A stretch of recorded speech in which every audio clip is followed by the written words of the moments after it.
Hier en Turquie, sur l'Istanbul Park, se tenait la 16e manche du championnat du monde 2021 de Formule 1. Valtteri Bottas a remporté son 10e Grand Prix en carrière devant Max Verstappen et Sergio Pérez. Le Déprix, saison 2, épisode 16, c'est parti. Bonjour à tous, je suis ravi de vous retrouver pour un nouveau débrief. Ce week-end, nous étions en Turquie. Et une nouvelle fois, on peut dire qu'on ne s'est pas ennuyé entre les conditions météo, les conditions d'adhérence et des performances à la fois surprenantes qui offrent un résultat rempli d'enseignements. On peut dire qu'on a eu un nouveau rendez-vous super intéressant. Ce qui a rendu les choses complexes, c'est cette piste, ou plus précisément cet asphalte. On se rappelle de la catastrophe absolue de l'an dernier, avec une glissade sous la pluie ou même sur le sec, on l'avait vu le vendredi. Oui, mais cette année, la piste a été retravaillée, on a gagné 10 ou 15 secondes, que ça soit sous la pluie ou sur le sec, sauf qu'on a donné trop de grip à cette piste, au point que ça devienne un petit peu moins intéressant, un petit peu moins fun, et que ça détruise super rapidement les gommes. Alors ça n'a pas été la catastrophe, mais on s'est clairement moins amusé que l'an dernier où, même sur le sec, les pilotes pouvaient partir à la faute, ça a donné un Grand Prix plus classique. Mais il y a vraiment un truc particulier sur cette piste, on le voit notamment avec l'eau qui ne s'évacue absolument pas. Il n'a plu qu'un tout petit peu ce week-end, il n'a pas plu pendant la qualif et pendant la course, mais pourtant la piste est restée trempée de A à Z. Même sur la partie où les pilotes roulaient, il ne s'est jamais dégagé une partie totalement sèche. En surface, oui, mais en profondeur, non, et c'est bien ça le problème. C'est vraiment assez incroyable, on ne voit ça qu'ici, généralement très vite, il y a une ligne sèche et on peut commencer à penser aux pneus slick. Là, ça n'a pas été le cas. Et ça a été intéressant, au milieu du Grand Prix, on se demandait s'il fallait s'arrêter ou non pour mettre des secs ou des inters. Voilà, un point intéressant, finalement on s'est rendu compte qu'il aurait bien fallu s'arrêter une fois pour tout le monde. Donc voilà, mais la question des grips et de l'asphalte a bien animé ce week-end encore une fois. Mais venons-en à la course et ça y est. Ça y est, c'est fait, il la tient. Valtteri Bottas a remporté sa 10e victoire en carrière, la première de la saison. Et oui, on avait un peu peur qu'il quitte Mercedes sans ce dernier succès et qu'il parte chez Alfa Romeo sans qu'on sache s'il pourrait regagner un jour. On avait peur qu'il fasse une saison blanche. Ouf, il la tient. Pour ce faire, il a mené un week-end parfait. Certes, il n'a pas signé la pole et certes, il a bénéficié de la pénalité d'Hamilton. Forcément, ça rend sa victoire un petit peu moins grandiose. Mais le samedi, il n'était qu'à 130 millième de Lewis et sa course a été parfaite de A à Z. Pour la première fois de l'année, il a mené une course comme un vrai prétendant à la victoire. Et au final, il la mérite amplement, aucune erreur en 1h30. Le Finlandais a produit une copie totalement inverse de ce qu'il avait produit en Russie. Il signe seulement son deuxième top 2 de la saison, sa première victoire. Mais voilà, on va oublier tout ça. Aujourd'hui, on va retenir que le résultat brut. Cette victoire, il fait le doublé pole-victoire. Bravo Valtteri, je pense qu'on peut être tous très sincèrement heureux pour lui, content qu'il la tienne enfin. Au passage, quelle différence absolument incroyable avec l'an dernier en Turquie, où il était totalement à la rue, où il partait à la faute 6 fois lors du Grand Prix, et où il n'était que l'ombre de lui-même, comme quoi rien n'est jamais linéaire chez un pilote, et certainement encore moins chez Bottas, que je félicite à nouveau.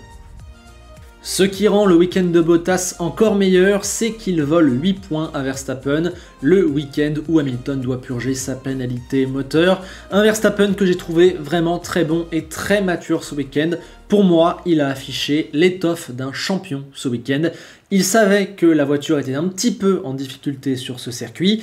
Il savait qu'il avait tout à perdre, alors il a tout fait avec précision. Il s'est montré au maximum à chaque séance du week-end. Et il marque 18 points extrêmement précieux pour repasser en tête du championnat. On est vraiment sur de l'optimisation, comme quoi lui aussi sait les marquer ces fameux points intermédiaires. On entend souvent que c'est pas le cas, mais si, c'est le cas cette année. Voilà, un très beau pilotage, très mature, très intelligent de Max, qui reprend la tête au championnat. Et j'ai pas grand chose de plus à dire. Concernant Lewis, j'ai la sensation qu'il est passé à 2 doigts d'un chef-d'œuvre, mais que finalement il y a beaucoup de déceptions. Samedi, il a fait ce qu'il fallait en prenant la pole et donc en partant le plus haut possible malgré sa pénalité. Et dimanche, sur le premier tiers de course, il était absolument intenable. Au 8e, 9e et 10e tour, il a doublé Tsunoda, Stroll et Norris. Il a fait de même avec Gasly au 14e. Il revenait sur Perez et sur Verstappen. On se disait qu'il était imbattable, qu'il allait peut-être aller la gagner. Et puis, tout s'est arrêté. Lewis a mis 16 tours pour boucher les 8 secondes qui le séparaient de Perez. Durant ce laps de temps, il a tourné quasiment exactement dans le même rythme que le trio de tête, comme s'il avait volontairement baissé son rythme.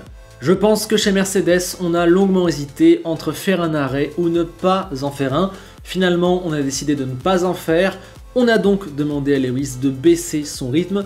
Mais bon, malheureusement, au final, ça a servi à rien puisqu'à 8 tours de l'arrivée, ils se sont arrêtés.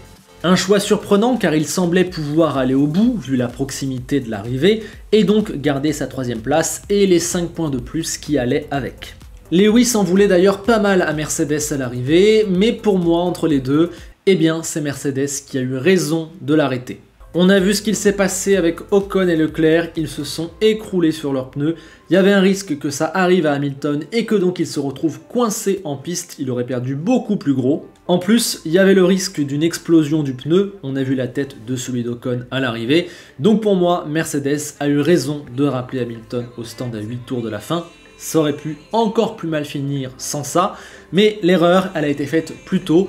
Au moment de décider de ne pas faire d'arrêt, ils auraient dû faire un arrêt comme tout le monde.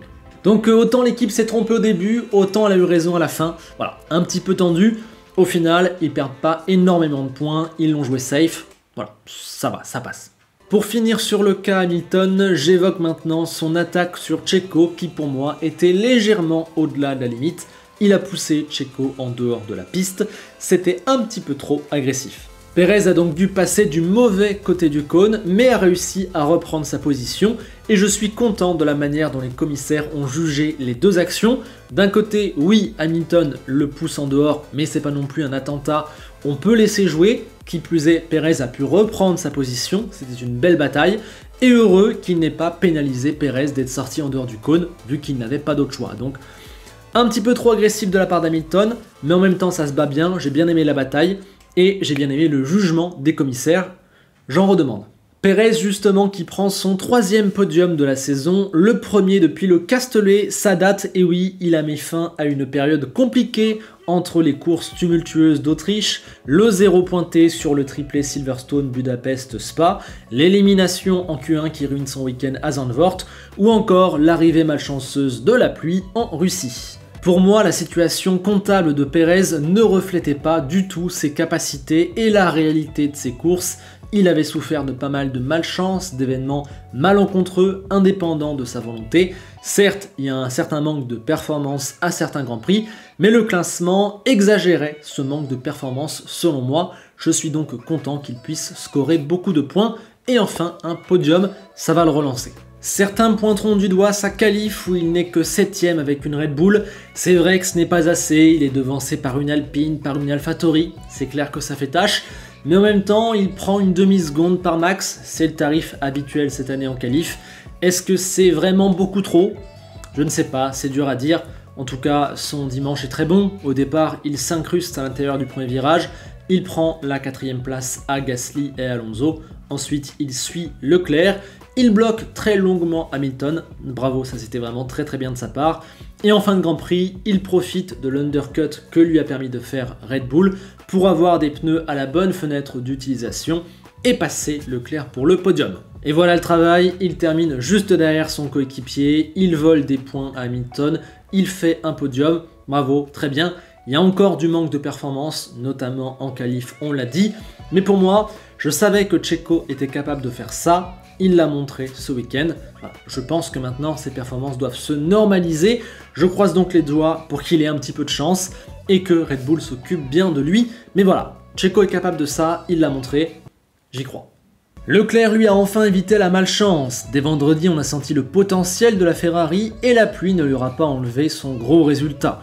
Son dernier tour de Q3 a encore une fois été magnifique et derrière, il fait le Grand Prix qu'il faut. Clairement un excellent week-end de Leclerc qui avait le rythme de Bottas et de Verstappen quasiment tout le Grand Prix. Ce qui lui coûte le podium, c'est la tergiversation au moment des arrêts au stand. Ferrari et lui ont cru qu'ils pouvaient tenter de ne pas s'arrêter et d'aller voler la victoire. Sauf qu'on s'est rendu compte au bout de 2 tours que ça n'allait pas être possible.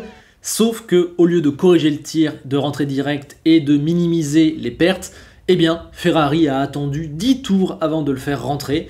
Et il a perdu une bonne quinzaine de secondes, qui au final, selon moi, lui coûte la 3e place, puisqu'une fois revenu en piste, Pérez avait des inters beaucoup plus chauds, et l'a logiquement passé. Il peut s'estimer heureux qu'Hamilton ait connu le même problème, sinon il aurait bien pu dégringoler sur la fin du Grand Prix. Dommage donc ce petit moment où Ferrari n'a pas pris la bonne stratégie, et surtout n'a pas su corriger le tir assez vite. Ça a vraiment coûté un podium, encore une fois pour Leclerc. Malgré tout, lui de son côté a été absolument parfait de A à Z, c'est un nouveau superbe week-end de sa part.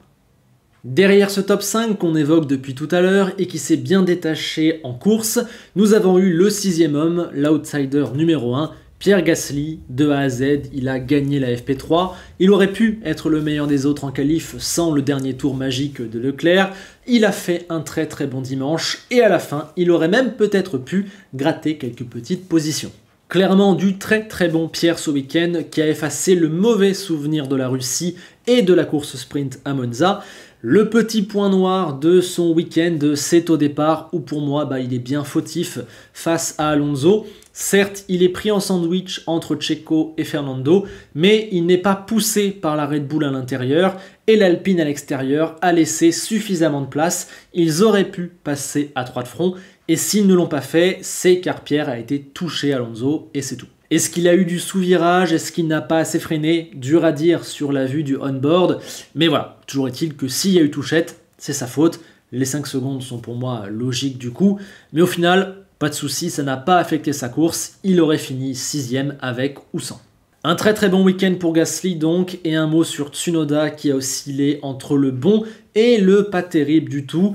Il passe en Q3, mais bon, il est le seul à le faire en pneus soft, il a bénéficié de l'avantage pneumatique.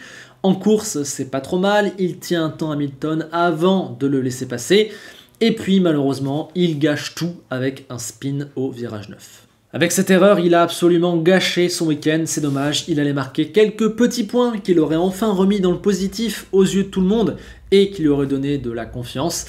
C'est dur, Gasly lui prend 8 points et a désormais marqué 80% des points d'AlphaTauri. Je suis deg parce que j'étais prêt à dire beaucoup de bien de Tsunoda ce week-end, c'était plutôt positif, et puis il a tout effacé. Derrière Pierre, on retrouve Norris et Sainz qui vont nous permettre de parler de la bataille McLaren-Ferrari, largement remportée par Ferrari ce week-end. Partant dernier à son tour après avoir intégré l'évolution moteur, il a aidé Ferrari en qualif en sortant Ricciardo en Q1 et en donnant l'aspi à Leclerc en Q2 avant de faire un dimanche de feu. Direct, il s'est montré à l'aise et a enchaîné les dépassements, Russell au tour 5, Raikkonen au tour 6, Giovinazzi au tour 7, Ocon au tour 8, Vettel au tour 13 avec un beau plongeon bien osé et Tsunoda au tour 17. De P19 à P9 en 17 tours, c'est très fort. Ensuite, il va un petit peu bloquer derrière Stroll, il finira par le passer et il remontera un petit peu en trombe, pas loin d'empocher le point du meilleur tour. Et il finit avec une solide P7, pilote du jour, c'est totalement mérité, je vais la remonter. Encore une fois, je ne me répéterai pas sur Carlos, il est un excellent choix, il est très bon, il fait le taf. Je pense que Ferrari doit être encore une fois très heureuse de sa course et peut attaquer les 6 derniers Grands Prix avec 2 pilotes et 2 voitures au top de leur forme. De l'autre côté en revanche, McLaren a connu un de ses pires week-ends de la saison, rien n'a marché sur l'Istanbul Park et il n'y a qu'à Budapest et à Zandvoort qu'ils ont marqué moins de points cette saison. Mais Norris a parfaitement su limiter la casse, 7e samedi et 7e dimanche, je pense qu'il est pas loin d'avoir fait du mieux qu'il pouvait du début à la fin. Encore très propre. Ricciardo lui a encore largement affiché ses limites, éliminé en Q1 et incapable de remonter en course. Malgré des pneus intermédiaires neufs, il a mis 10 tours à passer la Williams de Latifi et n'a pas profité de cet undercut pour terminer avec 0 points. Il termine même en se faisant passer par les 2 Alfa Romeo. Certes, la McLaren n'était pas à l'aise ce week-end, il faut mettre ça dans les côtés circonstances atténuantes, mais ça reste très dur. On l'avait dit après Monza, il n'a pas encore assimilé sa voiture. S'il a gagné, c'est parce que le circuit était un circuit d'accélération, de freinage et de vitesse de pointe. Là, on voit sur d'autres tracés que pour comprendre vraiment la voiture, il n'y est pas. C'est très dur pour Daniel, il faut qu'il finisse la saison du mieux qu'il peut en essayant de sauver les quelques meubles qui peuvent encore être sauvés. Et il faut prier pour que 2022, ça aille mieux. Il faut aussi prier pour qu'il ne fasse pas perdre la 3e place du constructeur à McLaren. Attention. Clôturons ce top 10 avec les Alpines et les Aston Martin qui se sont livrés une petite bataille pour les derniers points. Stroll est celui qui s'en est le mieux tiré. Samedi, il obtient sa 6e Q3 de la saison et dimanche, il reste très propre pour inscrire 2 beaux points amplement mérités. Franchement, un bon week-end de la part de Stroll, j'ai envie de le saluer.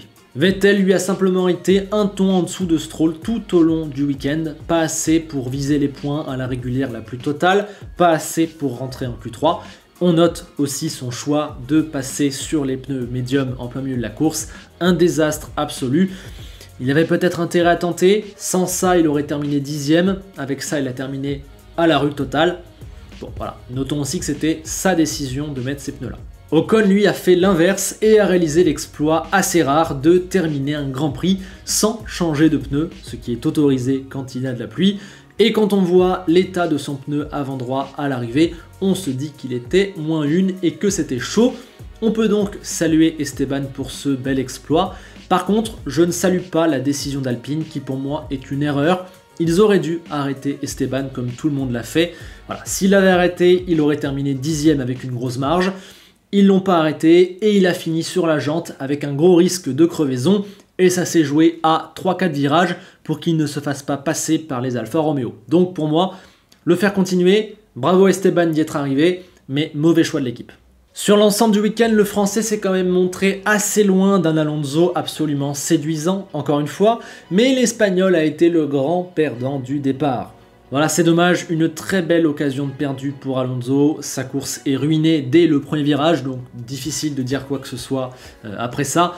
Et puis on notera qu'il a quand même accroché Schumacher juste après, voilà, c'est sa faute, il s'est excusé, voilà, dont acte, de toute façon sa course était finie. Finissons avec les 3 équipes du fond de grille qui sont les seules à ne pas avoir marqué de points ce week-end. Ça a pourtant failli pour Alfa Romeo avec une 11e et une 12e place à l'arrivée, et ce malgré un samedi catastrophique qui voyait une double élimination sèche en Q1. Mais Antonio et Kimi ont gagné pas mal de place au départ, se sont suivis tout du long et ont mené une course propre pour finir à la porte des points. Manière sympathique de dire que ce n'est pas assez tout de même. Pas assez pour l'écurie, les pilotes eux ont plutôt fait un bon dimanche. Samedi c'était plus difficile, notamment pour Kimi qui prend encore une pilule en qualif. Ouais, 1 seconde 1. Il prend 1 seconde 1 en qualif samedi, c'est encore une fois trop. Williams, elle a carrément été en dessous ce week-end. Russell aurait pu mettre la voiture en Q3 samedi, mais quand on voit le rythme affiché dimanche, de toute façon il y avait peu d'espoir de points. Au final, Williams a fait un week-end à sa place, c'est-à-dire logiquement et normalement trop loin pour les points. George n'a pas été trop mal, quoique un petit peu impuissant dimanche. Quant à Latifi, il a été bien trop en retrait, quasiment invisible, sorti largement en Q1 et coupable d'un spin dès le premier tour, ça n'est pas bon du tout. Enfin, c'est toujours aussi loin et catastrophique, j'ai tout de même envie de féliciter Mick Schumacher qui passe en Q2 avec un superbe tour, il a mis Mazepin à l'amende. Malheureusement, sa course est ruinée par Fernando dès le 2e tour. Il se retrouve alors derrière un Mazepin qui n'avait qu'une seule idée, finir devant son coéquipier, quitte à utiliser toutes les tactiques possibles, comme celle de ne pas respecter les drapeaux bleus. Je ne comprends pas qu'il n'ait pas été pénalisé, car son attitude est pour moi honteuse et antisportive. En plus, au final, Mick l'a doublé et a fini devant lui. Encore une fois, bien ridicule. Tout ça nous amène au classement pilote où une seule position a bougé, mais elle est importante, c'est la première. Verstappen reprend la tête du championnat pour 6 points sur Lewis Hamilton. Derrière, Bottas creuse sa place de 3e sur Norris et il n'y a que 10 points d'écart entre le pilote britannique de McLaren et Checo Pérez. Derrière, on note le classement toujours aussi serré entre les deux Ferrari, un demi-point d'écart, c'est vraiment magnifique. Et puis Pierre se rapproche de Ricciardo. On note aussi dans la deuxième partie de tableau que Stroll a désormais 26 points contre 35 pour Vettel. Au constructeur, Mercedes a repris 3 points à Red Bull et porte donc son avance à 36. Ferrari fait un gros coup, un plus 10 sur McLaren, ça revient à 7,5 points. Gros coup aussi, mine de rien, d'AlphaTauri, ou plutôt de la fameuse Gasly-Tauri, qui marque 8 points contre 1 pour Alpine et qui donc revient à 12 longueurs. Derrière, ça ne bouge pas. Passons à mes notes. Pour Bottas, ça a été un week-end quasi parfait. Leclerc, Verstappen, Sainz et Hamilton ont été très différents, mais tous très forts. Gasly et Perez ont été très bons. Norris, quasi parfait, dur d'en demander mieux. Beaux applaudissements pour Stroll et Schumacher. C'était pas mal pour Giovinazzi. Gros écart sur Raikkonen samedi, fini devant, à la porte des points. Ocon, Russell et Tsunoda ont été bons, moyens. Ricciardo, lui, n'a vraiment pas été bon, tout comme Latifi et Mazepin. Côté écurie, j'ai trouvé un gros week-end de Mercedes qui avait un gros rythme. Le samedi, ils ont su obtenir à la fois la pole de Bottas et la 11e place d'Hamilton. Et le dimanche, ils ont été parfaits, on a vu qu'ils ont été meilleurs. Petit problème au niveau de la stratégie d'Hamilton qui empêche une masterclass. Red Bull, elle, fait son deuxième double podium de la saison, oui seulement, mais il faut le féliciter, alors qu'en plus ils semblaient vraiment en difficulté sur la piste, mais ils ont fini avec ce gros résultat, aucune erreur, c'est maximisé, Perez est là, bravo. Ferrari, elle aussi, fait un quasi sans faute et va chercher de gros points sur McLaren, bravo, dommage pour le podium de Leclerc. AlphaTauri avait un excellent rythme, on l'a vu, dommage qu'il n'y ait qu'une seule voiture. Alpine a été très prometteuse et avait un bon rythme. Dommage qu'Alonso soit sorti dès le premier virage. Aston, elle a été moyen, à la porte du top 10. Un bon Stroll ramène des points. Dommage le choix des médiums pour Vettel. Et enfin, Alpha a été cata samedi, pas mal dimanche. Williams est passé à travers. Et As. Bien, sur ce, je crois qu'on a fait le tour de ce bon Grand Prix de Turquie. Si la vidéo t'a plu, n'hésite pas à mettre un like, à la partager, ainsi qu'à t'abonner et à mettre la cloche. Et puis, saisissez-vous de l'espace commentaire, il est là pour que vous mettiez vos avis et qu'on entame tous ensemble le débat. Dites-moi ce que vous avez pensé de la course, de Bottas, d'Hamilton, de Verstappen, de Leclerc. Allons-y, débattons. Je vous retrouve très vite pour de nouvelles vidéos et on se quitte sur Enzo Ferrari qui nous fait remarquer qu'on a vu une très bonne course sans le DRS du début à la fin. Et oui, on l'aurait quasiment pas remarqué. À bientôt.